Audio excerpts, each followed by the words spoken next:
almost 2 years ago. And when I would get something like that, I would get, really competitive, because in my head, I knew more so than ever, I have to create value and I have to differentiate myself from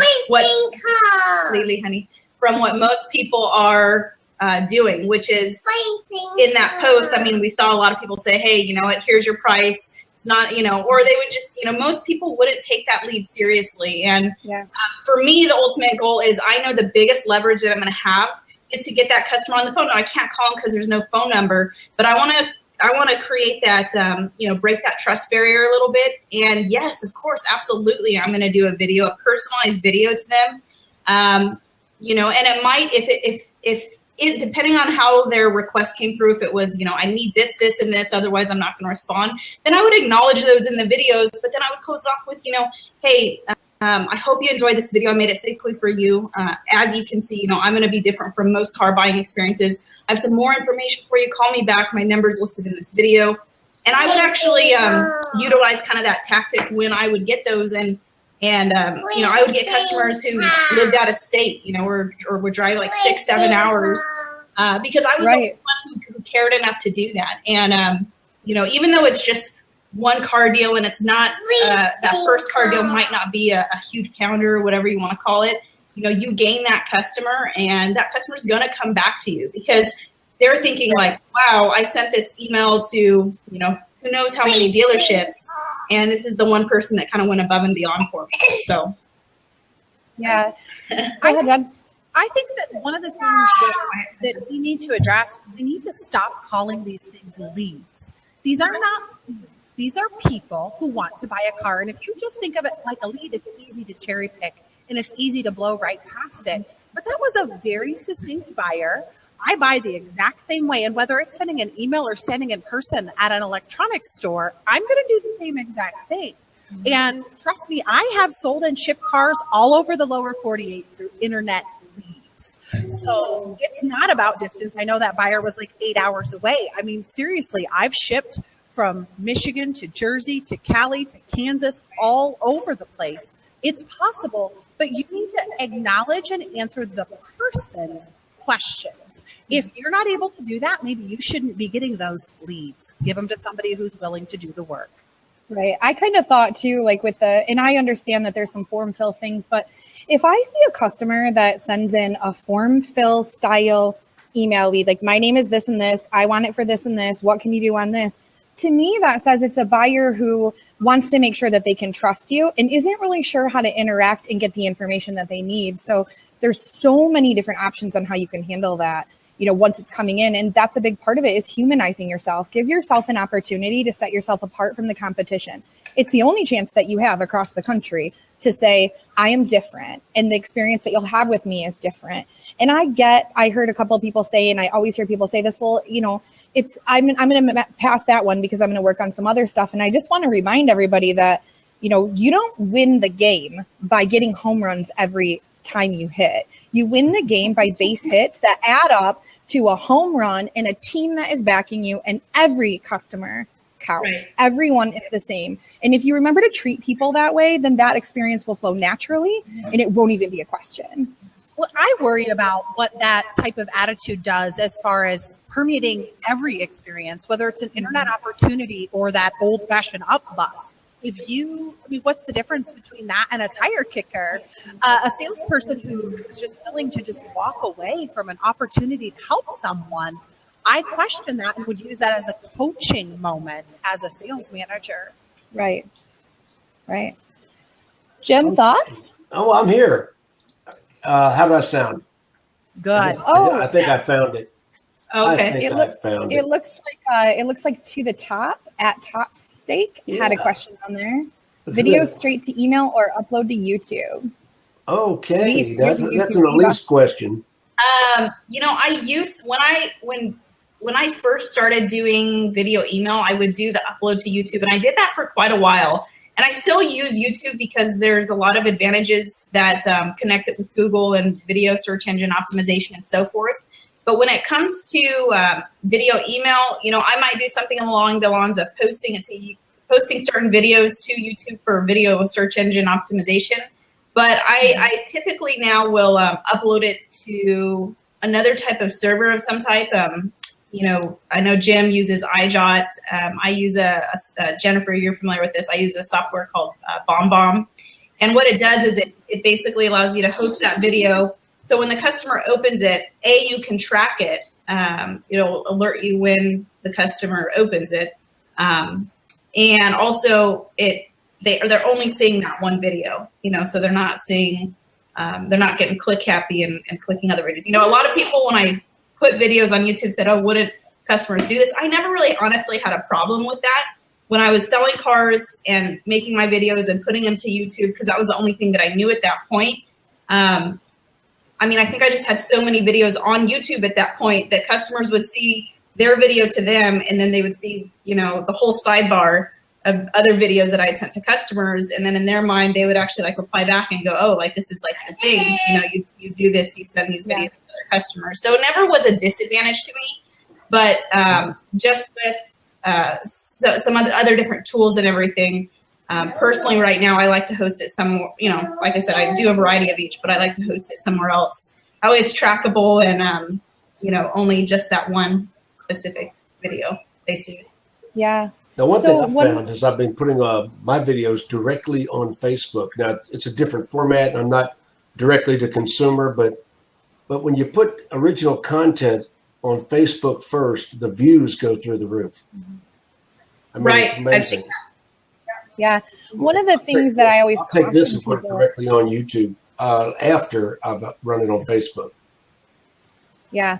One of the things I always caution dealers on, because I think, in my opinion, from spending the last 6 years on the floor, in the trenches, in the dealership, and continuing to even now, because we have the side where we have ZMOT offerings, and then we also have the stores in the group with the Cardinelli group.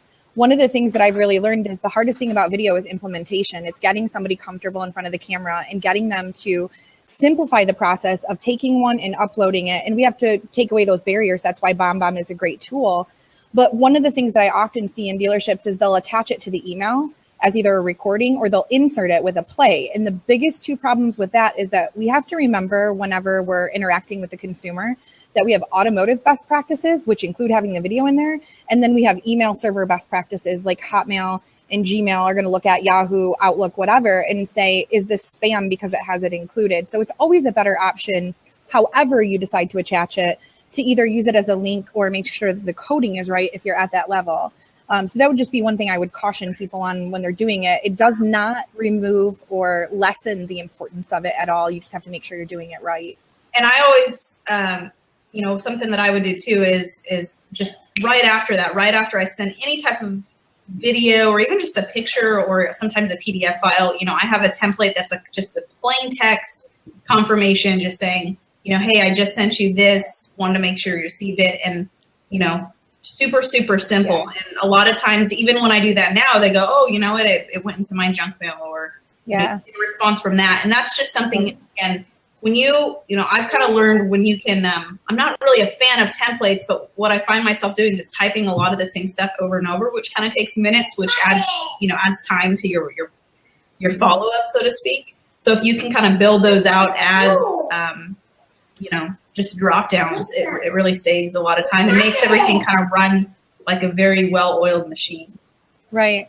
Well, that's kind of why one of the things that was really attractive to me with Zima as a dealer and a dealer-to-dealer partner, I feel like with chat being the highest conversion tool on a site, and the whole goal of us when we get an internet lead in, whether it's a phone call, however it is that it comes in, however the consumer chooses to connect with us, we're always looking for a way to incorporate the video, but more importantly, we're trying to stop the disconnect.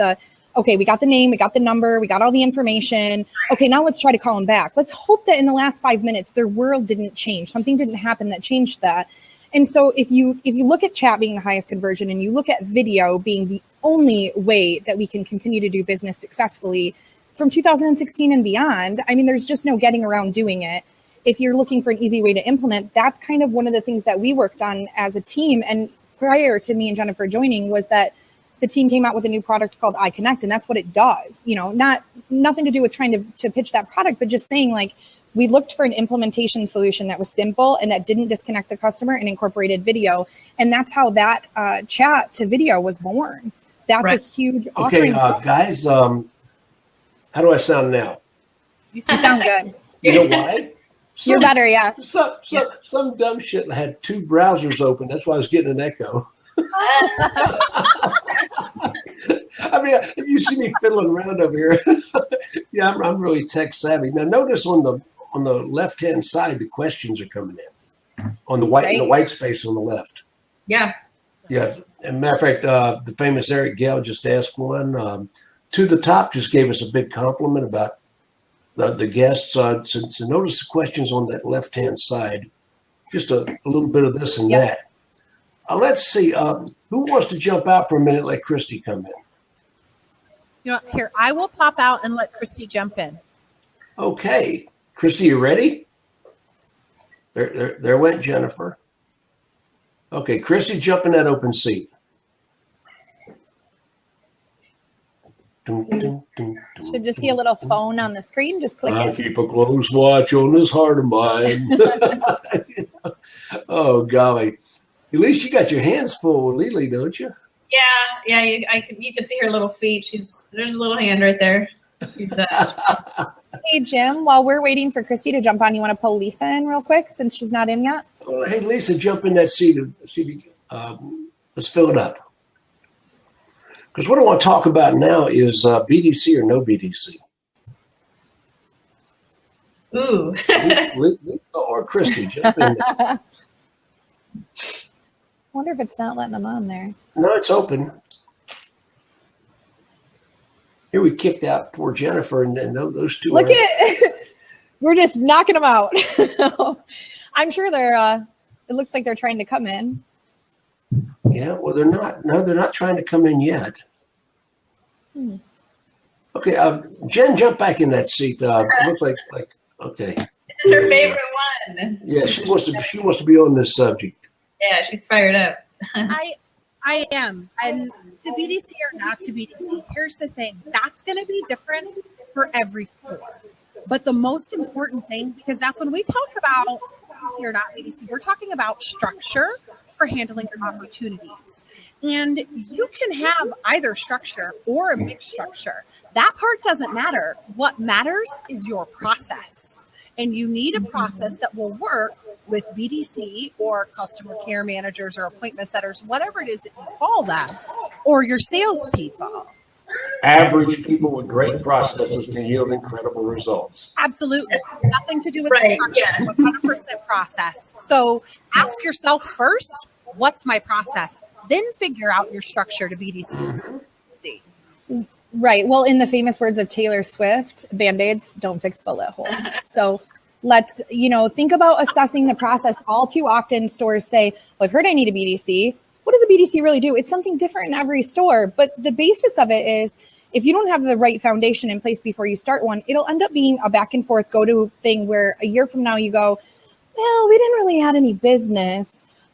And that's not accurate. It's measuring the metrics in the beginning before you start a BDC. It's knowing what works with your process. And most important, it's making it a function to work alongside the sales team. All too often, they're competitive in nature, and it ends up that one is working against the other. And it has got to be a shared goal in the store to make it a success. 5 years ago, I was like trolling across the internet, just looking, and I come across this woman in San Luis Obispo, California, an Asian lady with coveralls. and she was working her deals A to Z. And Elise, how much of that was BDC and how much of that was one-on-one? Because I know you were delivering the cars, you were picking the cars up. Pretty much for the first 2 years that I was at that Honda store, it was cradle to the grave. So it was front to back. When I went back, when I was pregnant with Lily and I went back to the store, when I initially went back and was really upping my process as far as the amount of phone calls that I was making, the tools that I had when talking on the phone, and I was creating a lot of appointments for myself to the point where I was really overbooking a lot of time slots. And so it created this frustration amongst the sales team because it was like, I could only handle one person, and then 4 other people would have to work other customers for me for half deal. So they said, all right, we're going to make you a 1-person BDC.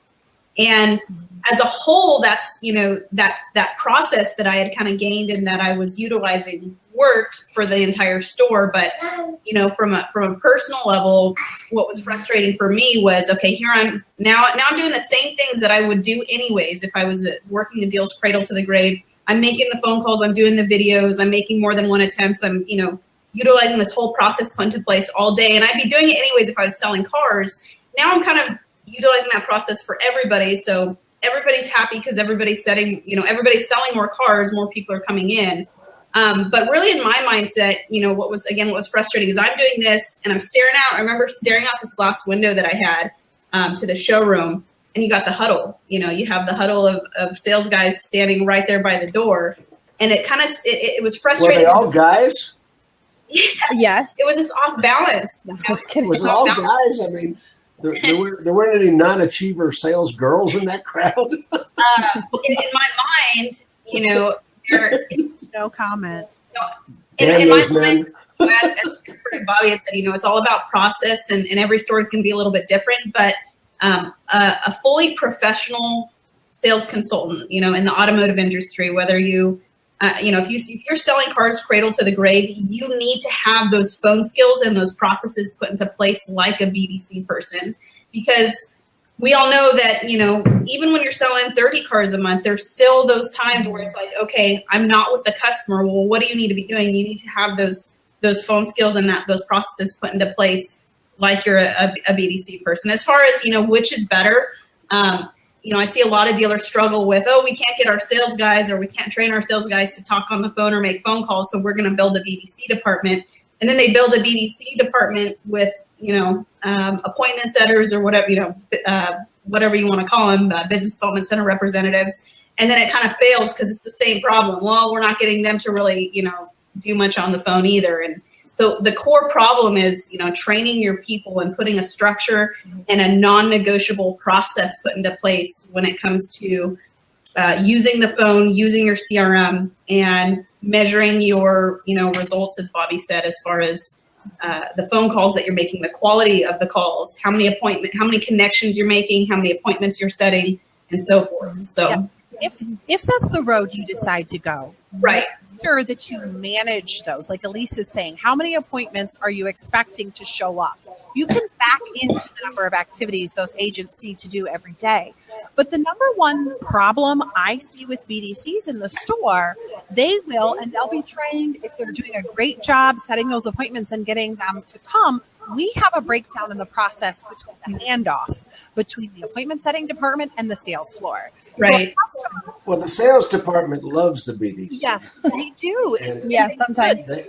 Sometimes. Sometimes no. Well, what I see happening is that those BDC agents or customer care managers, whatever we're calling them, they spend 2 weeks getting and building rapport with this customer. The customer shows up and some salesperson ups them and acts like they don't know them from Adam. We spent all that time breaking down the hesitations and building that trust, only to have it blow up in our face. So when you're looking at the performance of your BDC, please make sure not only are you measuring sets, showns, and sold, look at your shown close. That will say what to do, whether the problem with the actual appointment setters or in the handoff to the sales floor. We've had a lot of success with it. This is kind of crazy, but I've had a couple dealerships where we've had great success in staffing the BDC with retired airlines reservations. Oh, yeah, that's great. Isn't that wild? Well, I mean, there's cities like Denver, there's cities like Atlanta that have hub airports that are the national headquarters of the airlines. And if you put in your ad, airlines reservations experience preferred, you'd be amazed. And these are generally going to be more mature women as a jet demographic. They're going to be probably 50-year-old women. But they have been trained. They're used to working the hours. Mm-hmm. They have people skills. They've already got phone training. It's amazing the kind of people we're getting with that demographic. Well, what's interesting is it's all dependent on the function of the BDC in a store because it's so different in every store. Some stores want a BDC that just sets appointments, and that's perfect. I mean, you get used to being on the phone, you're comfortable. Some of the best salespeople I've ever hired were waitresses or mall kiosk people, because it's the hospitality. You know, so you think about, if the end goal is just the appointment setting portion of it, then you look at a company like Zappos and what they did by moving their entire headquarters to Las Vegas, because they started with the end in mind, and they decided that what was going to be important to them was the customer service level and the expectation. So they moved their headquarters to a place that's filled with hospitality people, which was genius. I mean, look how much the company has blown up. On the off chance, or the reverse side, what we see a lot in dealerships is dealerships who say, well, we want to sell more cars as a result of the BDC. And in that event, you're looking for somebody who can start in a way that they can understand how a lead works, how to read it, handle the repetition that a lot of the sales staff can't handle, and all of the rejection that comes along with that. And really, for any store with a BDC, because BDC is such a generic term now, it's look at what the end goal is a year from now, break it into quarterly segments on what you're trying to accomplish, and then hire, recruit, train, and connect from there. Same thing with the training level of what you're giving the people. I believe in both methods working depending on the process that's in a store and the people that have already been hired. Can I? You know, Tammy LeBlue. Tammy's going to be one of our speakers at Battle. She's part of the Alpha Dog Squad. Mm-hmm. Matter of fact, you're all officially ordained as Alpha Dog Squad people. But the Alpha Dog Squad. I love anyway, the word squad. What can I say? You know, but Tammy LeBlue, you know, she's such a unique experience. Her dealership paid me my full fee to train one employee. Mm-hmm. I mean, it was amazing. I mean, we're talking 3 days I spent where there was upwards of $25,000. Yeah. And I mean, I've never been called into a dealership to train one employee, you know, and right. It was amazing. She made $400,000 a year, 3 years in a row as a car sales professional. And then they called me back to teach her video. Mm-hmm. And I think, Elise, you've been in that store, haven't you? No, I haven't been in that store. We were kind of working it out, and then Tammy evolved with bolted. Yeah. She bolted. Yeah. But anyway, Tammy became the number one internet department in all of Nissan. She was a number two sales. She made $1.2 million in 3 years selling Nissans before she started internet. And then they told her they wanted her to replicate herself and hire a team. You know, sexist as she is, she hired all women. Smart lady. Well, you know, Jim, you know what's interesting about that on so many levels is that, so NADA study from last year, and everybody knows they do this study every year, but one of the things I was recently speaking on was recruiting and connection. And NADA in their 2015 dealership turnover study said that the number one cost for a dealership, if we didn't already know this, is the people. And when you lose a good person, the potential investment in that person, their hiring, the replacement, all of that is 3 times the cost of what that person would make in a year, which may sound unbelievable to some people. But when you look at it relative to being a whole picture, it is. And last year, the sales consultant was still 72% of the turn with a 6% increase. And for female sales consultants, it was 90%. So I think more dealerships need to stop stepping over dollars to pick up cents and invest in the people that they have by saying, I believe in what you're doing. I believe in your potential. And because of that, I'm going to bring in the best, and I'm going to give you an opportunity to show me that you can shine. I'm going to disagree with part of that. All right, let's do it. I'm going to disagree with part of that because my thing is we do have high turnover in the car business because we hired the wrong people to start with. Exactly. That's part of it. I mean, yeah. You know, I believe in aptitude screening. Mm-hmm. Matter of fact, Omnia is one of the speakers and sponsors at the Battle Plan. Miss Carletta Clyett is speaking. Another woman speaking. My Battle Plan. Anyway, Carletta Clyett is speaking at the Battle Plan, and she's from Omnia, which is a personality assessment aptitude train. I've been using these people for 20 years. Yep. If Omni says don't hire somebody, I don't hire them. Yep. I mean, because there are people that are professional interviewers. Mm-hmm. I mean, they are really good in the interview, you know, and all of a sudden you hire them, and what do you got? So, first of all, men or women, hire the right aptitude and reject the wrong aptitude. There's so many dealerships that just looking for heartbeats that can fog up a mirror. Well, and that's what I was going to say, even before hiring and doing the aptitude test, which is really important, and personality tests are very important. Here's the thing that I don't understand. Use your sales forecast and how many units you plan for your salespeople to average and figure out how many chairs you need to have filled for the year. Then you can hire proactively instead of reactively, because we are always just looking for a heartbeat, Jim, because we blew somebody out and we got to get the next one in. We don't think about that. If you're expecting June's numbers to be double of what they were last year, then you need to start looking at that in April. So you have time to hire people, train them, and get them ready to go. Elise? Yeah, I understand where you're coming from as far as aptitude, but I'll say when it comes to tests, like me as a person, I'm horrible at tests. Like, I don't know, I never really scored well on my SATs. Like, so when I think about taking a test, like, I don't know if it's just built into me where like I get really nervous and then it's like I honestly a lot of times I don't perform the best on tests. And so but I think as far as hiring the right people, that's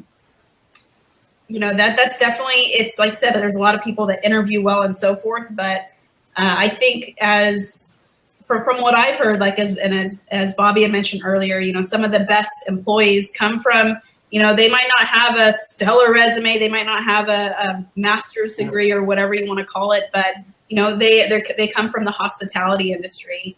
That's my background. Way before the car business, I just wanted an opportunity to build, to make more money, for it to be a temporary. You were a barista, right? I was a Starbucks barista. Yeah, I worked at Starbucks. Yeah, like $10 an hour. So, yeah. And the first two dealerships that I went to, they turned me down. They were like, you need sales experience.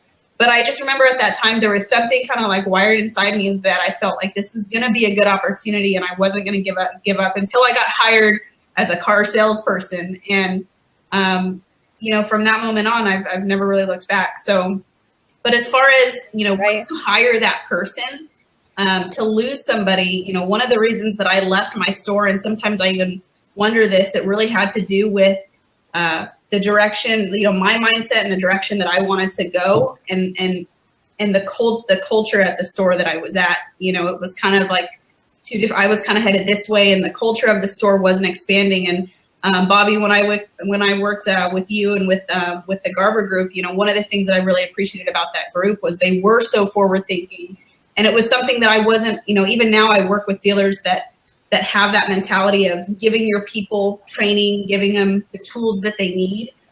And that's something that from the store that I worked at, it was a little bit more old school. They didn't have that put into place. And that's one of the core reasons that, that I decided to part ways. So I think you missed it, Elise. Well, and when I said test, the aptitude test is not an academic test. It's a test of whether your personality. Yeah. Okay. It's a personality, whether you and you can't cheat on it. There's people. The test will even say this person tried to cheat on this test. It's more accurate than Maury. Consider yourself, like those ones where it's like, you just had a bad weekend. You talk to people at work about it, and then yes, most likely, not very likely. No, I kind of keep to myself. And then like 20 questions later, they ask us kind of the same question, but they word it a little differently, and then like your choice. Yeah. And so like that, it to me is kind of like I've taken a couple of those. Let me turn it down, honey. And I get so caught up on, oh my gosh, what's the right answer here? Because last time I answered that, I probably would do this, but it's asked. So that kind of stuff sort of throws my. Well, it's not an academic test. If you look at my business card says Jim Ziegler, CSP, HSG. Yeah, high school graduate. People say, what's HSG? High school graduate. I put it right on my card. They put PhD and shit on theirs. I put HSG on mine. I think there's two. Jennifer? Well, there's two things though that happen here, right? One is So you said, Elise, the reason that you left the thing. And what I often find is the number one reason that people leave a job, it's not the job. They're not typically quitting the job. They're quitting the person or the people that they're surrounded with in their environment.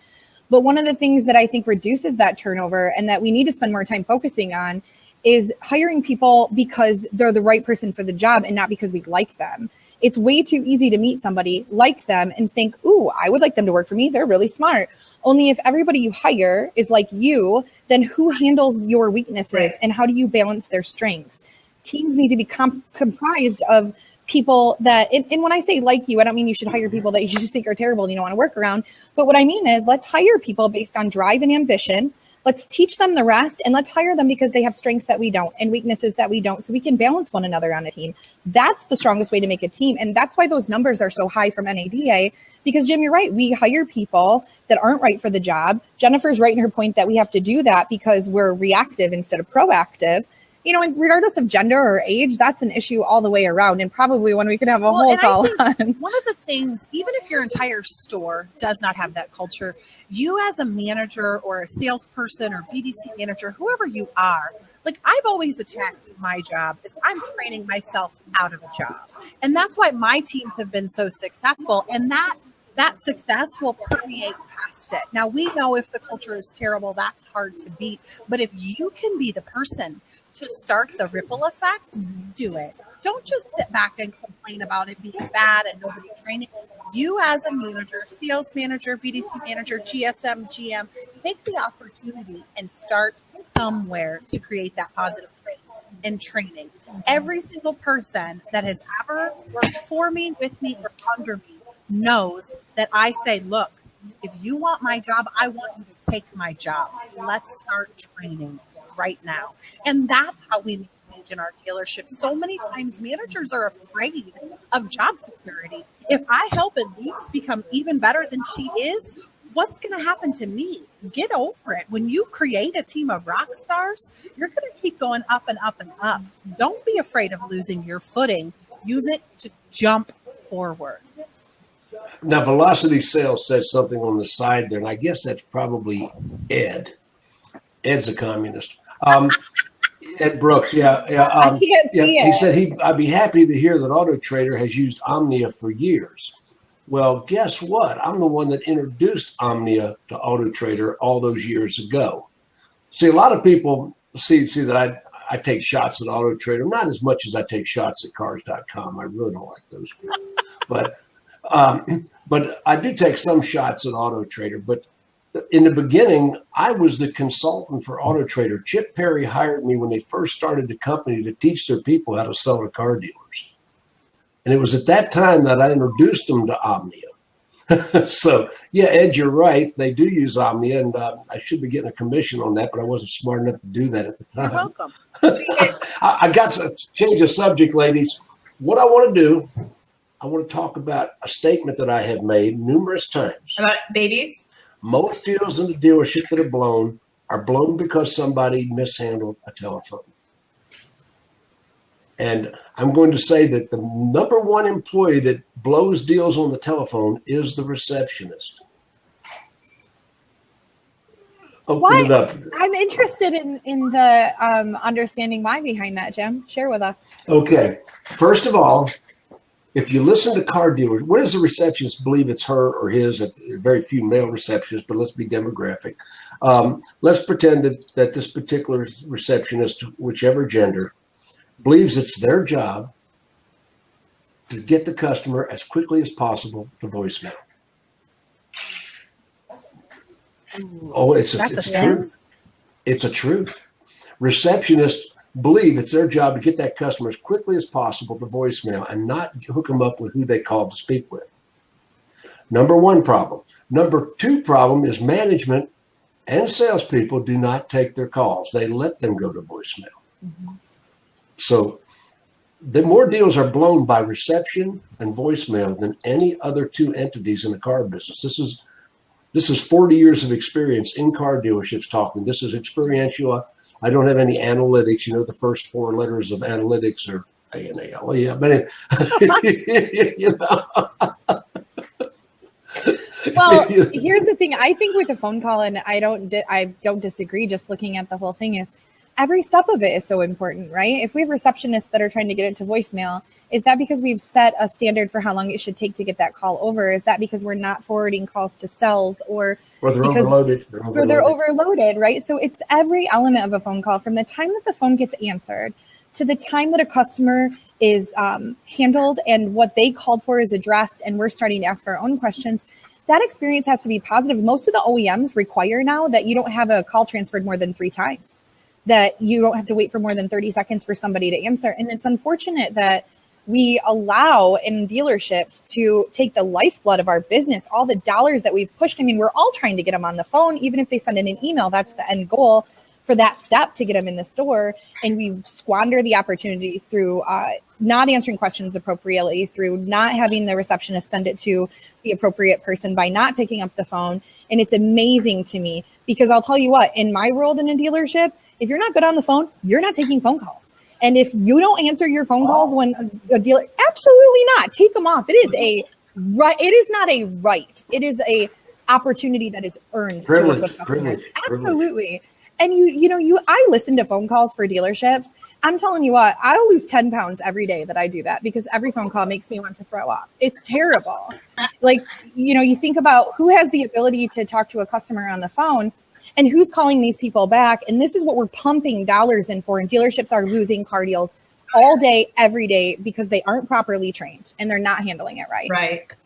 And we had some women that were going to be on the show. Are they in the audience? I'm looking at They're having a hard time getting, they just messaged me and said that they are not seeing the screen stuff where they could click in. We cannot try that. Christy messaged back and said that she's not able to click in, just listen. And then Lisa said she was having the same issue. Oh, I'm sorry. Are they both signed in with Twitter? Yeah, they're both signed in with Twitter. Do you want me to jump off again so they can try? Yeah. Okay. Okay. Jennifer's going now. We can talk about her. Let's see. Who needs to jump in that seat? So either Lisa Gropes or Christy Roman, they're both in the audience, but saying that they can't see it. I'm sort of upset. Everybody's got more applause than I have. If we're there you go. We've got a lot of people actually that are kind of listening in with stuff going on here. Actually, Jim, if you tell us what the next question is, I could give you a suggestion on who to pull. Well, let's get whoever would. Let's see. Let's pull in. I wanted to keep this the Divas today. Yeah, let's pull in Ashley Mayberry. She's on. Is Ashley out there? There she goes. There she is. Oh, she's not messing around either. Oh no. I'm on my way Ashley, to the airport. Oh golly. Oh, she's in the car. I'm on my way to she is dealer to help them with some CRM utilization. So I'm on my way to the airport, but I'm happy to join you. Okay, now you're in the passenger seat. I'm in the back. Okay, very good. I'm taking an Uber. An Uber, okay. Yeah. So just to tie into what we were talking about with the receptionist, I think it's all about training our people and setting up those expectations. Do they know that we don't want customers transferred to voicemail? I would say that most of them don't. Most people want to be great at their jobs, but we have to tell them what our expectation is and let them know how to be great at those jobs. Agreed. We have to set expectations and manage them. I can't tell you how many times I've called a dealership and they don't know that I'm not a customer. I mean, they don't know that I'm a vendor or a customer. They don't know who I am. And I let it go back to the receptionist. I won't speak to the voicemail. And I said, I'd really like to talk to Roger. And then all of a sudden, miraculously, they get me through to Roger. But they, on the second attempt, after they dumped me into voicemail the first time. So they always had the capability. Well, and I think for you and we think that it's just common sense not to send somebody to voicemail, but we have to understand that sometimes when we hire people, that's not common sense for them. They want to just transfer that call and answer the other line that's ringing. We need to tell them that that's not acceptable, that when you have somebody who calls in, we do not send a voicemail. We need to keep that person live on the phone until they can talk to a real person. and set up that expectation. Ashley, how many deals do you think are lost? A percentage, or just, pull the number right out of your anatomy. You don't have to have stats. How many deals do you think are lost because of a receptionist mishandling the phone? I don't think that as many are lost as that are lost from salespeople who are messing up the calls, that's for sure. But I would say probably at least 20, 25% for receptionists not getting them over to the right person appropriately in a timely manner. But definitely, I think we're missing the ball with salespeople who are answering the phones, or even BDC people for that matter, that aren't trained on how to take a phone call and try to sell the car over the phone. Yeah, I'll tell you honestly, I don't believe, I would think it'd be a higher percentage than not. Consumers do not speak to voicemail. I don't think they talk to it. Oh, leave a voicemail for it? I never listen do. to voicemails when people leave them to me. Actually, if you're listening and you want to send me a message, right? I don't leave me a listen to voicemail either. And a lot of people feel that way. One of the things that we have to ask ourselves, being 100% responsible, is: are we giving the receptionist the tools that they need to get somebody live on the line? If they're calling, I think one of the number one frustrations for our reception staff is that they're calling over and over again to managers and salespeople who are answering the phone. And then what are their options? Their only option is to get that person over to a voicemail. So are we taking responsibility for making sure that there's somebody who's going to be available to take that call and answer that person's questions? Or are we just not answering the phone when we see the receptionist calling? Are we sending them to voicemail because we're in the middle of a deal, or we're just doing something that's more important than taking that live customer call? Angry birds. Right, exactly. Yeah. Well, yeah, right. And you kind of leave that message, and it does tie their hands on what they're going to be doing. Or do they have the option to page or send it to a text message? What I would like to see, outside of the part where they kind of lose it, is I'd like to see next level stuff done, right? So you've got the ability to answer the phone, you get your phone calls under control. Then I'd like to see us have a segmented way of answering the phone for a customer who's already a customer. Welcome back, right? How do we take that message and translate it through a phone call to say, I recognize that you're a customer, I appreciate your business, and because of that, we want to change the way we're answering that call for you. Not that either one of them should be any more important in the way you do it, but I'd really like to see that kind of segmentation. And last year, was it dealer.com very nicely added that to everybody's lines without permission. But because the receptionists weren't trained, they didn't handle those calls as they came in. So we got to get this foundational stuff that we all already know how to do, implemented and executed in stores, so that we can do stuff that takes us into 2016 and does it right. And that's not me saying, oh, my opinion is. That's just, everybody knows best practices. They're not that hard. You just have to put them into place. Takes 21 days to form a habit. And one of the things I've always said is you have to inspect what you expect and make sure that you're getting the results you need. What you tolerate. Exactly. I see so many dealerships tolerate. Now, see, I still study Elise Kephart Adami. Well, Elise Kephart at the time. I studied Elise Kephart videos all the time. And if you ever watched her, hi, Cynthia, Elise. Oh my God, so much excitement. So excited. So much excitement. And customer goes, damn. That's energy transfers. Energy transfers. It definitely does. I see so many people with what I call dead ass low energy on the telephone. They have no animation. They've got no good voice. They're all monotone. I tell people, play like you're Emril the chef. Bam! Kick it up. Well, and with a BDC, you should be doing a phone interview first. Part of the qualifications to work as a BDC or to work, I would say, as a salesperson in this day and age, is that you have to be able to articulate. You have to be able to have a conversation over the phone and sound nice. And so one of the things we do in BDC is that I always joke about how I like to take old school charm, because I love that part of the car business, and bring it current. And part of that is, if you've ever ran a BDC, you should have a mirror in front of people. That's because no matter what we say, if we say it with a smile, it changes. Like I can say, I find it really annoying you don't answer your phone calls. Or I can say, I find it really annoying that you don't answer your phone calls. I get this. See how sweet that sounded? Side subject. Service managers. When I'm consulting a dealership, I want the service manager to have a full-size bathroom mirror behind their desk.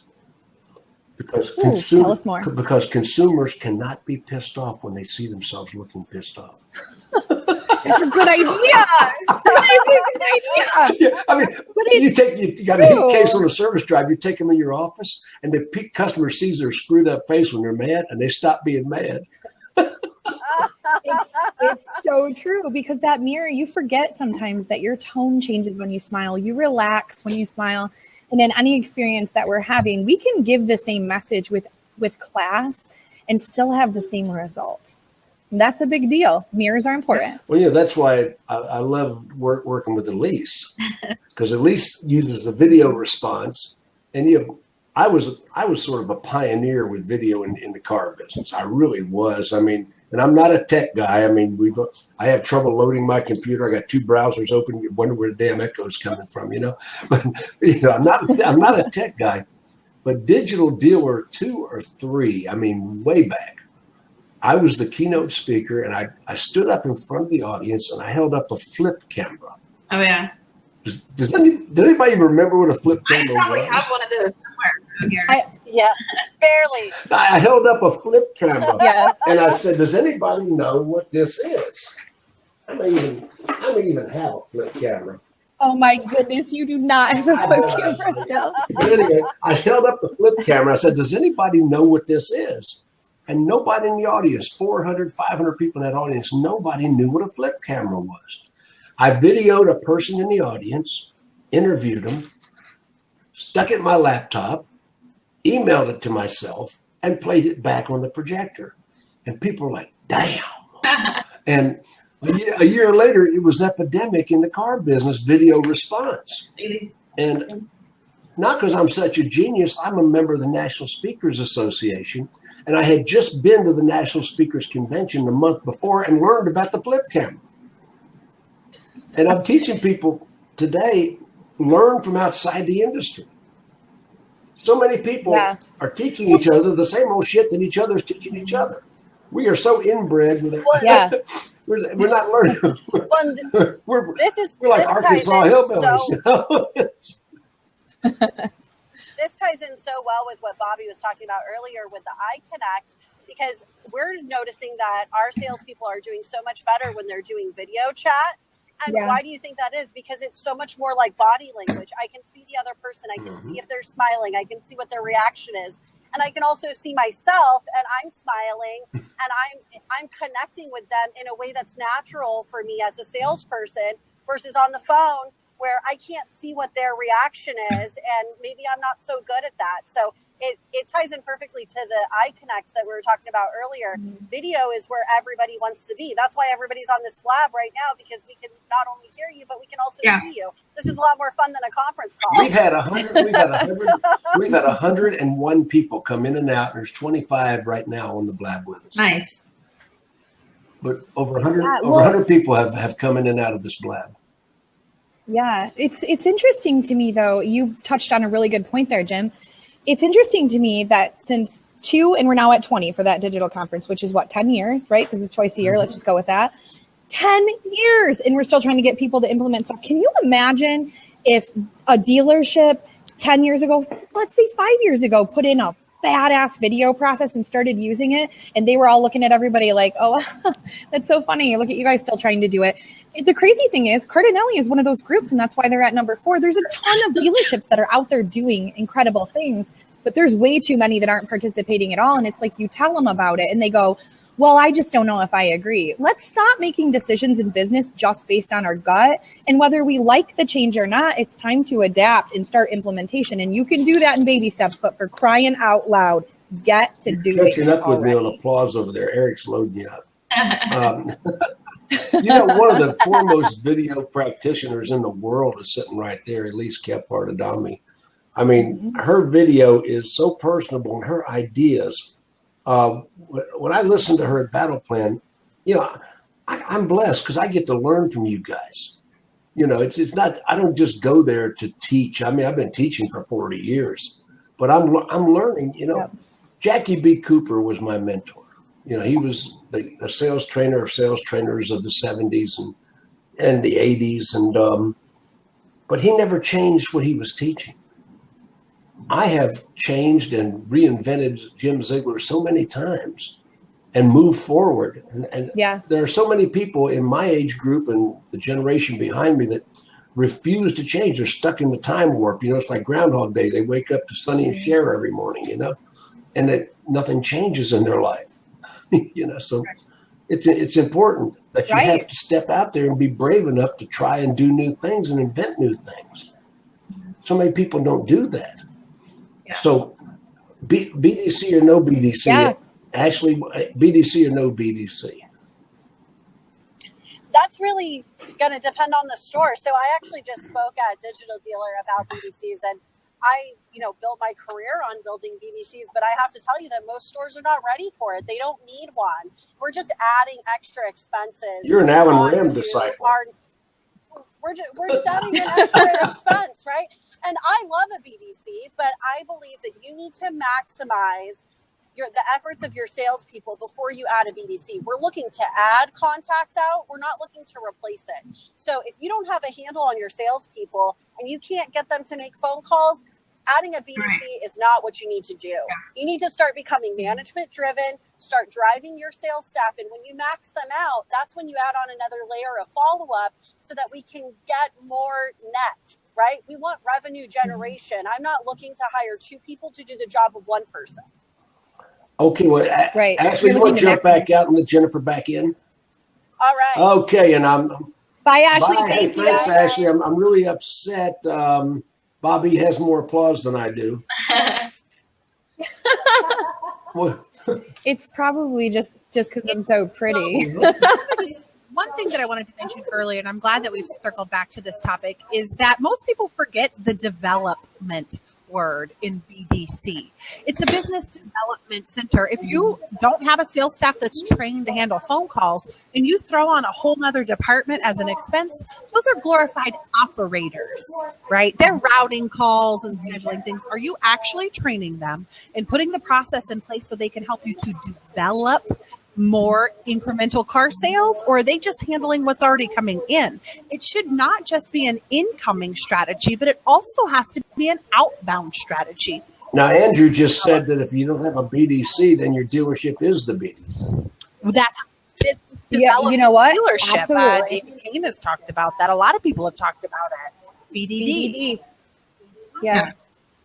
I think it's interesting that everybody wants a one-size-fits-all approach, because I always have dealerships ask me, do you believe in a BDC? Do you not? I believe that that's specific to the store, their management style, and what they can support and what they can't. And if you don't have the right people on your floor, they need to be replaced first, and that training needs to be there first. I'm a huge believer in a BDC in the right store. And as Jennifer said, only for additional business, not to replace because somebody doesn't want to pick up the phone and make their 60 calls. Right, exactly. No, that's the key right there. And part of it when it comes to training, a lot of dealerships are kind of trying to put this Band-Aid together of a BDC for that exact reason, because they can't get their salespeople to make phone calls. But, as I mentioned earlier, a true professional, needs to be good with customers face-to-face when they're working deals, but they also need to have that, that skill set. And if it takes training to get there, they need to have that skill set on how to talk on the phone. And in some of my trainings, I've talked about the separation of that. It's a left and right brain side thing where some people are better face to face, but you put them on the phone and it's like you don't have that face to face connection, which for a lot of salespeople, that's their biggest, their largest asset to what they do. So you put someone on the phone, you're not working with someone face to face, and that's why it's a struggle for a lot of people. But ultimately, right, when you train someone correctly and they start seeing results because they're implementing, the training that they put into place, that's really where you start to see the momentum build up. If someone gets training and they don't see results, then it's kind of like you get that person that's just like, all right, I got to make these phone calls because my manager's, making me do it. But it really takes that process put into place to where this is the process, this is how you do it. Let's put it into place. And once you start to see changes, once you see better results, whether it's selling more cars or you're a BDC person and you're scheduling more appointments, that's what's going to motivate you to, continue the process and keep it going. Right. I think we talked about in the forum yesterday too. Like somebody said, well, what about people who are good at one thing and good at the other? And in my dealership, I would say, even if we stopped looking at it as BDC and salespeople and we stopped saying, oh, the salespeople just don't want to make their calls, or, oh, they don't want to do this.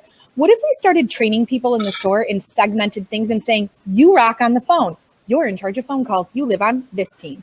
You're so good in person. People love you. You got the art of the close down. You live on this team. Or we say, you know what? Your communication by email is on point. Why don't we start magnifying the strengths on a team, training to those, and then segmenting people in that way, rather than calling it what it's not and saying we have two separate departments on the sales floor. I believe you could take a BDD, which is a business development dealership, right? If you don't have a BDC, and make it wicked amazing and super successful. If somebody took the time to segment those things and train based on them, it wouldn't even be a question of if it was a separate department. Everybody would be unified. Okay, I'm going to give a question to everybody here. Ready? We'll start with whoever wants to start. Is that your best price?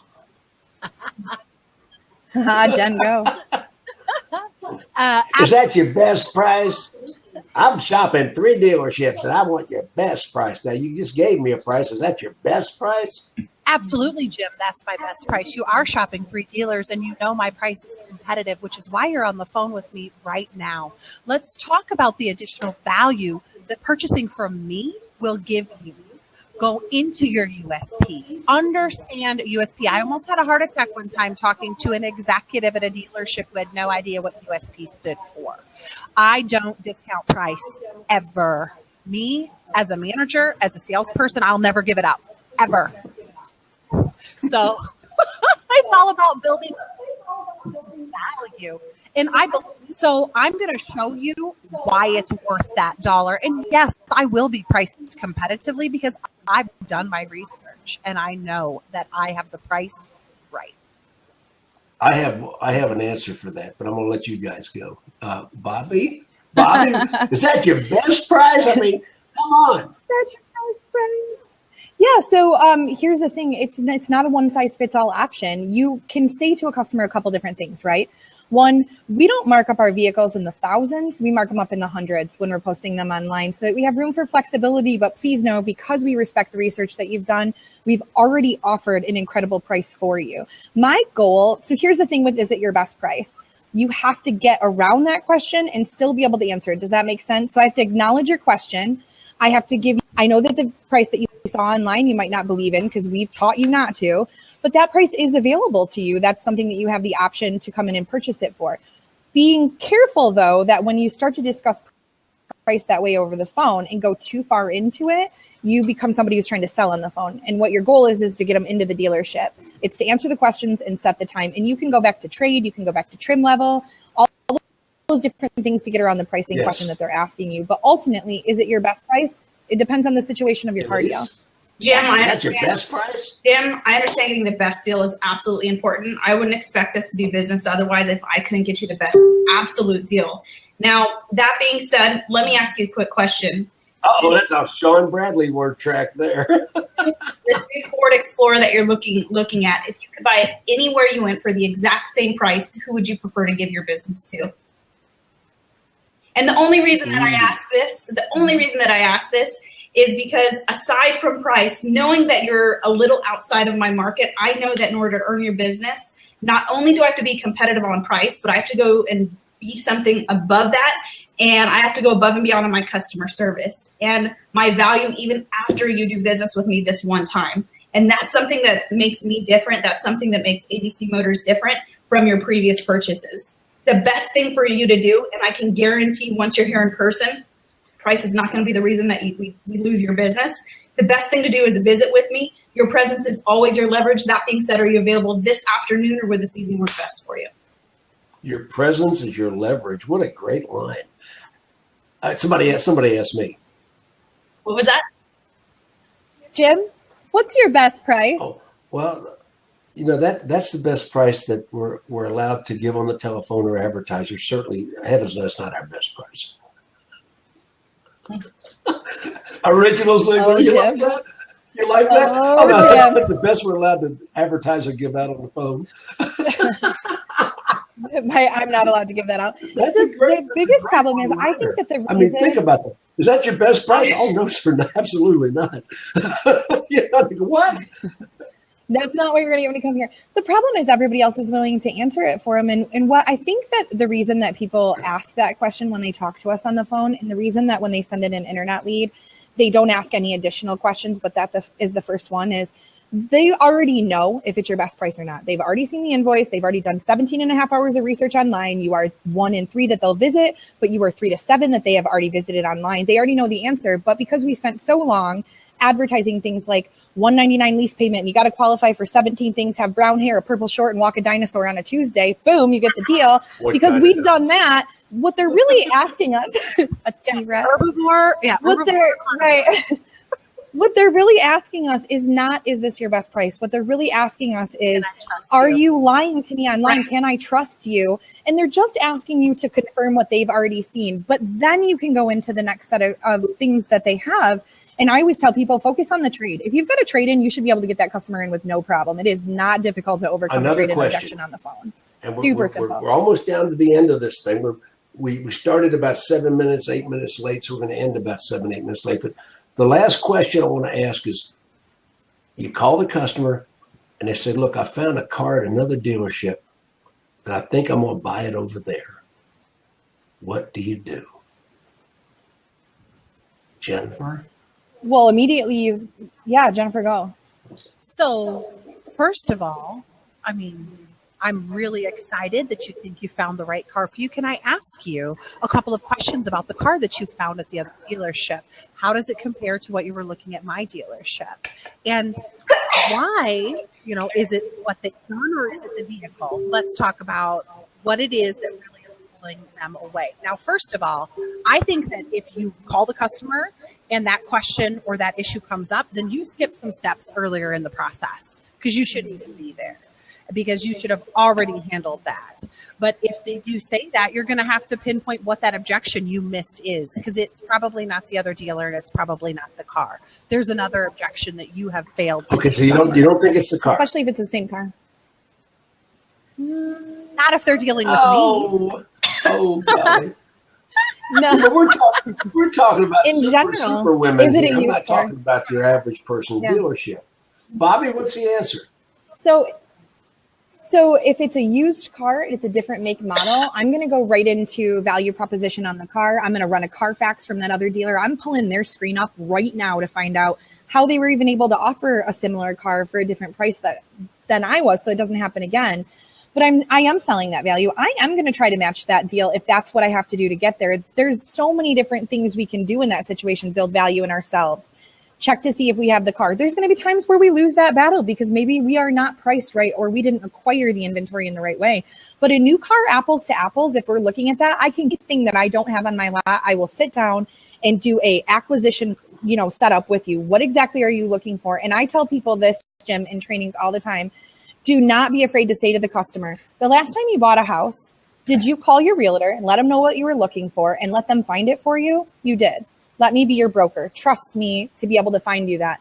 And if they still are insistent on the car in the other lot because I don't have it, I'm going over to that lot and I'm buying that car.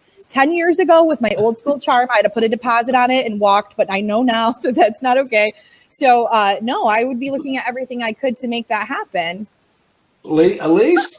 I would want to pull, hopefully I would already I wouldn't be in this situation. But if I was in this situation and they said, hey, I went to another lot and I found a car that I think I'd like, I'd say, all right, great. Well, I'm glad you found the vehicle that is best suited for your needs. Let me ask you a quick question. If you had to pick one reason on what's preventing us from doing business, what would that one reason be? And I only want to pull kind of one reason out because there could be a variety of them. It could be price, it could be trade, it could be, I don't have the car in stock. I don't really want to overcome all those objections on the phone. I kind of want to just find what the most important reason is. So, a good thing that I would say, if you had to pick one reason on what's preventing us from doing business, what would that one reason be? Whatever that one reason is, that's going to be my one objection handling technique that I'm going to acknowledge, overcome, and reschedule an appointment for. That makes sense. I am amazed. This hour and 10 minutes has gone by so fast. We've already exhausted our time. And I got to admit, I'm sort of pissed off. All three of you have more applause than I do. I'm trying to help you, Jim. I'm giving you props. There you go. Round of applause. I'll have this up on Facebook this week, and I'll also have it up on YouTube after I put it on Facebook. Because, like I say, if you put it on Facebook first, it gets infinitely more views. So I'll put it on Facebook first. I'll let it percolate for a day or two. Then I'll put it on LinkedIn. I'll put it on Google Plus, and we should get a heck of a lot. Now, internetbattleplan.com, internetbattleplan.com, all three of the superstars that you see in these screens, all four of the superstars you see in these screens. I forgot myself. All four of the superstars you see in this screen will be at Internet Battle Plan, Houston, Texas, March 9th and 10th, with 20 experts on stage, every aspect of internet sales and marketing. General managers and dealers attend free. The website, internetbattleplan.com. The ladies of ZMOT and the Elise Kephart Experience. Hey, and this might be your last chance to see Elise for a little while because she's July? July, yeah. So probably by the time of the conference, I'll probably know that with the sex of the baby at that point. So that'll be really exciting. Yeah. You're going to be on stage with the bump. Yeah. You're going to have a bump. Get a 2-for-1 deal. Yeah. Well, you've been on my stage before with the bump. Have I? Let me think. I think I have, but I think I have. There's been so many. I remember Lily was an infant when you spoke in Detroit. I was in Detroit. Yeah. Yeah, that was at the MGM in Detroit. Yeah, we're up to Battle Plan 19. That's amazing. Yeah. But if you're looking for an internet conference, it's a boutique. I mean, it's not going to be digital dealer, but every one of the speakers on the stage are handpicked by me. So it's going to be no wondering who has content and who doesn't. You're not rolling the dice with 10 people wondering which one you want to listen to. Okay, everybody. Well, thank you for being here, all of you. I appreciate your time. And you guys are loved and appreciated. So I'll see y'all later. All right. I'll see you. I'm taking your picture. Oh.